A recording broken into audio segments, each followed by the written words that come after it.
ஆயுர்வேதத்துல வந்து pregnancy care இருக்கு அப்படிங்கறதே வந்து நிறைய பேருக்கு தெரியாது. கன்சீவ் ஆகறதுல இருந்து அந்த குழந்தை பிறந்து அந்த குழந்தைய பாதுகாக்கிற வரைக்குமே ஆயுர்வேதத்துல சொல்லியிருக்காங்க. ஸோ கன்செப்ஷன் இல்லைன்னா அந்த பிரெக்னன்சி குழந்தை உருவாகிறத பத்தி என்ன சொல்லியிருக்காங்கன்னா, ருது க்ஷேத்ர அம்பு பீஜா அப்படின்னு சொல்லுவாங்க. ஆயுர்வேதம் வந்து ஏதாவது பிரெக்னன்சிக்கு வந்து நமக்கு ஹெல்ப் பண்ணுமா அப்படின்னு கேட்குறாங்க. ஸோ இது வந்து ப்ராப்பர் பிரெக்னன்சி அப்படிங்கிறது 3 ட்ரைமஸ்டரா பிரிப்பாங்க. ஆயுர்வேதத்துல வந்து தாடிமாதி கிருதம், கல்யாணக கிருதம் அப்படிங்கறது அவைலபிளா இருக்கு. ஸோ இந்த கல்யாணக கிருதம் வந்து 7th மந்த்ல ஆரம்பிக்கிற அந்த ஆயில் மசாஜ் வந்து நம்ம 9th மந்த் வரைக்குமே பண்ணணும். அதே மாதிரி 9th மந்த்ல வந்து வஸ்தி கொடுக்கறதும் நம்ம பண்ணுவோம். ஸோ வஸ்தி கொடுக்கும்போது அந்த வாதத்தோடு antenatal and postnatal care hospitals ஆயுர்வேதிக்கு நிறைய இருக்கு. பட் தமிழ்நாட்டில் பொறுத்த வரைக்கும் அந்த அவேர்னஸ் நிறைய பேருக்கு இல்லை, இன்னொன்று பயம். வணக்கம் டாக்டர். இன்னைக்கு பார்த்தீங்கன்னா போஸ்ட் நாட்டல் ஆன்டிநாட்டலை பற்றி எல்லாருக்கும் தெரியாது. அந்த போஸ்ட் நாட்டல் ஆன்டிநாட்டலை பற்றி ஆயுர்வேதத்தில் என்ன சொல்லுது, இதில் என்ன சிகிச்சை, எந்த மாதிரி பார்க்கலாம், பெண்கள் எப்படி பாதிப்பு அடைஞ்சா அதில் வெளியே கொண்டு வரலாம், இதை பற்றி கொஞ்சம் சிறப்பான விளக்கம் கொடுக்குறேன். ஆக்சுவலி ஆயுர்வேத பிரெக்னன்சி கேர் இருக்கு அப்படிங்கிறதே வந்து நிறைய பேருக்கு தெரியாது. ஸ்டார்டிங் ஃப்ரம் கன்சீவ் ஆகறதுலேருந்து அந்த குழந்தை பிறந்து அந்த குழந்தைய பாதுகாக்கிற வரைக்குமே ஆயுர்வேதத்துல சொல்லியிருக்காங்க. ஸோ கன்செப்ஷன் இல்லைன்னா அந்த பிரெக்னன்சி குழந்தை உருவாகிறத பத்தி என்ன சொல்லியிருக்காங்கன்னா, ருது க்ஷேத்ர அம்பு பீஜா அப்படின்னு சொல்லுவாங்க. ஸோ ருது அப்படின்னா அந்த ப்ராப்பரான ஒரு மென்சுரல் சைக்கிள் அவங்களுக்கு இருக்கணும் அப்படின்னு சொல்லுவாங்க. அதே மாதிரி க்ஷேத்ரா அப்படின்னா யூட்ரஸ். ஸோ அந்த குழந்தை போய் சேர்றது வந்து அந்த யூட்ரஸ்ல வந்து எந்த ஒரு ப்ராப்ளம் இல்லாம ஹெல்த்தி யூட்ரஸா இருக்கணும். அன்பு அப்படிங்கிறது வந்து அந்த பிளாசென்டல் ஃப்ளூயிட் அது வந்து நல்லா இருக்கணும். தென் பீஜா வந்து the quality of sperm.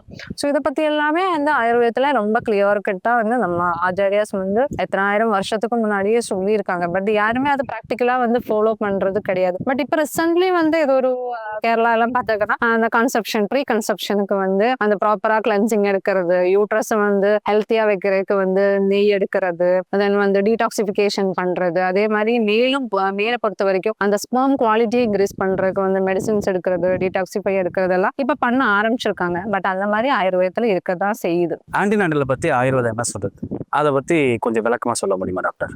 So எல்லா பேஷண்ட்ஸும் நிறைய பேர் காமன் பீப்புள்ஸே வந்து என்ன கேட்கறதுன்னா, நம்ம ப்ரெக்னன்சி டைம்ல ஆயுர்வேதிக் மெடிசன்ஸ் எடுக்கலாமா, ஆயுர்வேதம் வந்து ஏதாவது ப்ரெக்னன்சிக்கு வந்து நமக்கு ஹெல்ப் பண்ணுமா அப்படின்னு கேட்குறாங்க. ஸோ இது வந்து ப்ராப்பர் ப்ரெக்னன்சி அப்படிங்கிறது 3 ட்ரைமஸ்டரா பிரிப்பாங்க. So first trimester, second trimester, third trimester. So first trimester அப்படிங்கிறது 0 to 3 months. Then second trimester அப்படிங்கிறது வந்து 3 to 6 months அண்ட் தேர்ட் ட்ரைமஸ்டருங்கிறது 6 to 9 months. ஸோ ஒரு ட்ரைமஸ்டர்லையுமே வந்து என்னென்ன மருந்துகள் எடுத்துக்கலாம், எப்படி நம்ம வச்சுக்கலாம் அப்படிங்கிறத பத்தி ஒரு ஆயுர்வேதத்துல வந்து நல்லாவே ஒரு இது இருக்கு. பட் இங்க தமிழ்நாடு பொறுத்த வரைக்கும் அது ப்ராப்பரா ஃபாலோ பண்றது கிடையாது யாருமே. ஸோ எப்படின்னா 0 to 3 months அப்படிங்கறது வந்து அந்த குழந்தை உருவாகி அது வரக்கூடிய அந்த ஸ்டேஜ். ஸோ அந்த டைம்ல என்னென்ன ஃபுட்ஸ் அப்படின்னா மில்க் அண்ட் கர்ட், நிறைய பால், தயிர், இது வந்து நிறைய எடுக்கணும். அதே மாதிரி நல்ல மதுரமான பதார்த்தங்கள் வந்து நம்ம நிறைய எடுக்கும்போது குழந்தையோட வளர்ச்சிக்கு வந்து அது வந்து ரொம்ப ஹெல்ப்ஃபுல்லா இருக்கும். ஸோ அதே மாதிரி குறுந்தோட்டி வந்து பால்ல வந்து கஷாயம் வச்சு சாப்பிட்டாக்கன்னா அந்த குழந்தையோட டெவலப்மெண்ட்டுக்கும் அம்மாவோட ஆரோக்கியத்துக்கும் வந்து அது ரொம்ப ஹெல்ப்ஃபுல்லா இருக்கும். அதே மாதிரி 3rd month, 4th month, 5th month.